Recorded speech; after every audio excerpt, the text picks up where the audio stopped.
So if somebody's watching this and says, I want to be the next Nelson Peltz, I like the kind of business he's doing. He's making companies more efficient by shaking up their approaches a bit. What would you say the skill set is? Is it to drop out of college? Is it to have a good head for numbers? Is it to really have an outgoing personality? What is it that you really need to do this kind of business well? I think it's all of the above, Okay, and you have a good sense and for good numbers. lucky. But I mean, let's suppose somebody says, I'd like to do what Nelson Peltz does, but I'm a little shy and I really don't like confronting people, and I'd like to kind of, just maybe be polite all the time to people and never actually tell them something they don't want to hear. That's not going to work, Then right? You should go in technology. Different business, right. Okay. So in your career, what was the best investment advice you ever got? Somebody ever give you some great investment advice?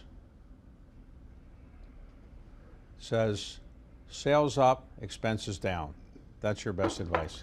My father told me that, and that's why when I dropped out of Wharton, I knew I didn't need to know much more.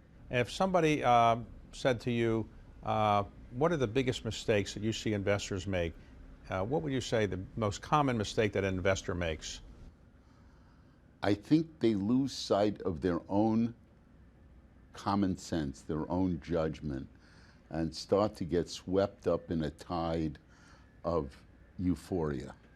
I think that's what happens. And without mentioning any specific companies, I don't have stock in one. I mean, there are companies today that finally the market woke up to them, but they had 10 plus years of phenomenal market share growth and never generated $1 of free cash flow.